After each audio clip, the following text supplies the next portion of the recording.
Welcome to Granddad's Letters, written and produced by Lawrence Eugene Vaughn Jr. That's me. I was born in 1944 in Hannibal, Missouri, boyhood home of Mark Twain. And these are my memories and recollections of how things used to be. Thanks for joining. This is Granddad's Letter number 1, Hannibal, Missouri, my hometown.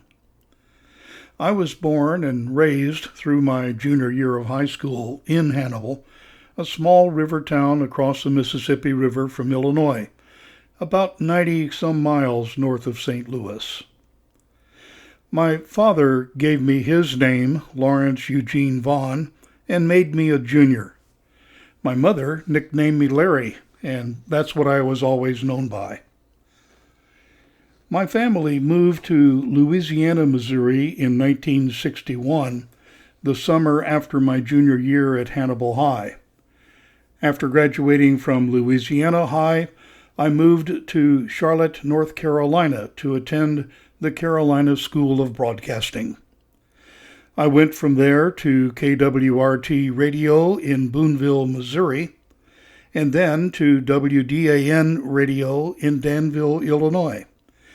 Indianapolis was up next for several years, then to Austin, Texas. I returned to live in Hannibal 57 years later at the age of 75. Hannibal is a small Midwestern town located on the western banks of the Mississippi River. It's between two commanding bluffs rising about 100 feet above the river banks. Located about 3/4 of a mile apart, Cardiff Hill brackets the riverfront on the north and Lover's Leap on the south. The ground rises gradually from the river's edge toward the west, rising about 125 feet and 3/4 of a mile or so from the river. Surrounding hills soar another 100 feet in the air. Originally, all the downtown land lying between Main Street and the Mississippi River was a vast swamp or marsh. It was so heavily timbered, history records, that Lover's Leap could not be seen from Hill Street. The land was the happy hunting ground of that day, and deer, raccoons, squirrels, ducks, and other wildlife were to be found everywhere in abundance. Bear Creek, at its mouth, where Broadway Street is now, was about 15 yards across, according to an 1805 survey by Zebulon Pike. The Hannibal City Directory, printed in 1871, states that the corporate limits of Hannibal embraced about 4 square miles. 1st, 2nd, 3rd, 4th, 5th, 6th, and 7th Streets, which run parallel to the river, and north of Bear Creek, contained about 50 blocks. The surface of the creek seemed a bottomless pit 20 feet below the grade of Broadway. The creek was filled up to make use of the land between Broadway and the current mouth of the creek at Nippers Park. 2 other bends were also filled to straighten the creek clear out to Lindell Avenue. In about 1859, the first adequate connection was made between Hannibal and South Hannibal across Bear Creek. Main Street was filled up to grade and a bridge constructed over the creek. The earth was obtained by cutting down the high hill on the public square between 4th and 5th Streets. The 1869 bird's eye view map of Hannibal's waterfront shows that Bear Creek had been filled in by then, and several commercial buildings had already been constructed. The levee was over 5 blocks long, with room to dock 6 or more riverboats, from Lion Street clear to the base of Cardiff Hill beyond Rock Street. Steamboats landed anywhere up and down the harbor to offload or take on their cargoes. The original Market Street, by now renamed Broadway, had been filled in at Main, where Bear Creek formerly turned east to the river, and the old market building in the middle of the street at 3rd was gone. The hill that crossed Broadway at 5th Street had also been cleared, and the deep ravine that crossed Broadway at Maple Street had also been filled.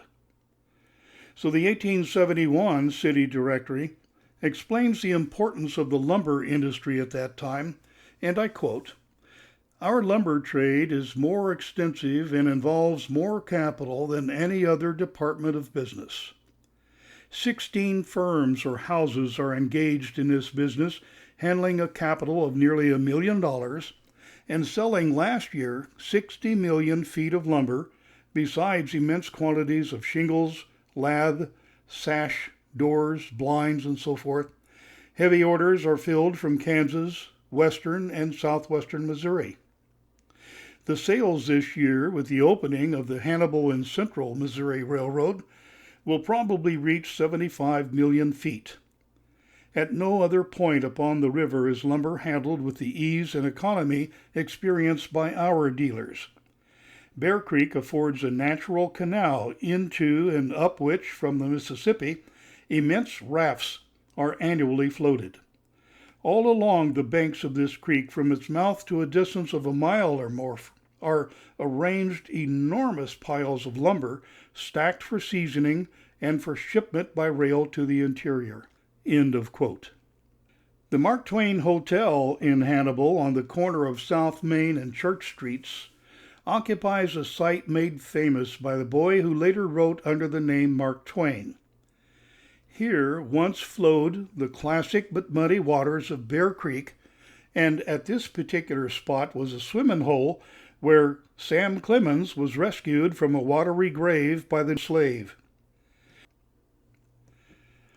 Moses D. Bates was the real founder of Hannibal. He first came here in 1819. Hannibal had already become an important river town by the year 1859, boasting over 1,000 steamboat landings each year. The average date for the start of navigation on the North Mississippi region is about March 22, depending on when the spring thaw arrives, and typically extends until Thanksgiving time, about 8 months, again depending on the arrival of winter. Allowing for the additional days that the rivers close for spring flooding, that's an average of over 4 boat landings every day during navigation season. That's a lot of freight and passengers coming and going every day. Steamboats on the Missouri and Mississippi rivers were once an extremely important means of transportation for both people and products.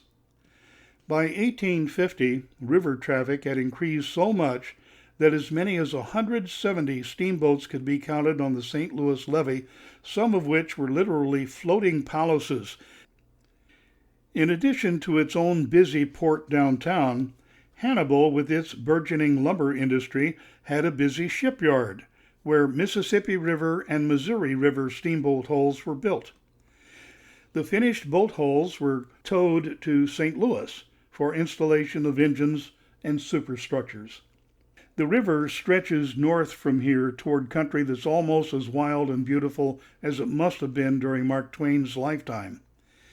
It reaches up into Minnesota lands where thousands of trees were harvested, tied together, and floated down the river in huge rafts that I mentioned earlier.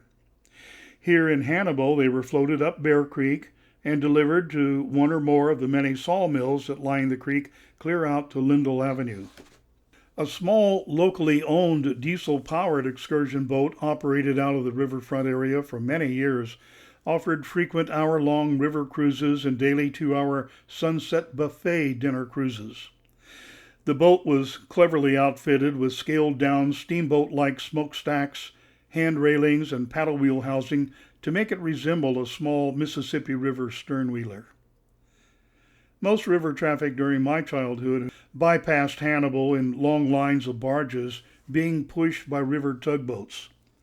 The exception being when long streams of barges were tied up near Turtle Island, waiting to load up grain harvested from local fields.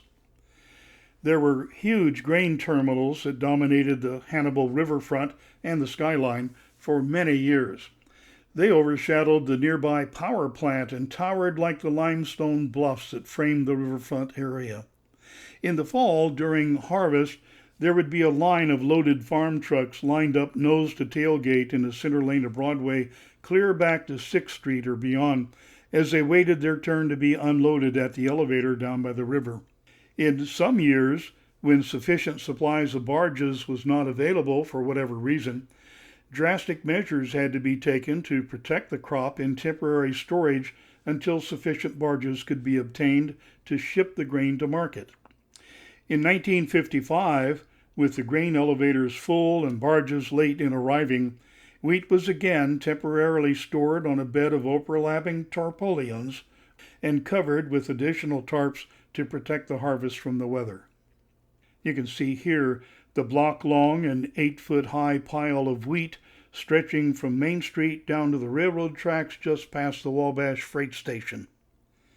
The grain terminals and the nearby electric power plant were destroyed by the historic Great Flood of 1993. In the next letter, we'll peel back some layers of time to look at Hannibal's history as a transportation hub and the annual flooding of downtown by the mighty Mississippi River. Many of the photographs that I used in this particular letter come from a publication by Steve Chow called Hannibal, Missouri, Bluff City Memories. This is a wonderful publication. If you are into history of small towns, or particularly of Hannibal, this is an excellent tool to have in your reference library. You've been listening to Granddad's Letters, written and produced by Lawrence Eugene Vaughn, Jr. These are my memories and recollections of how things used to be. Thanks for joining. See you next time.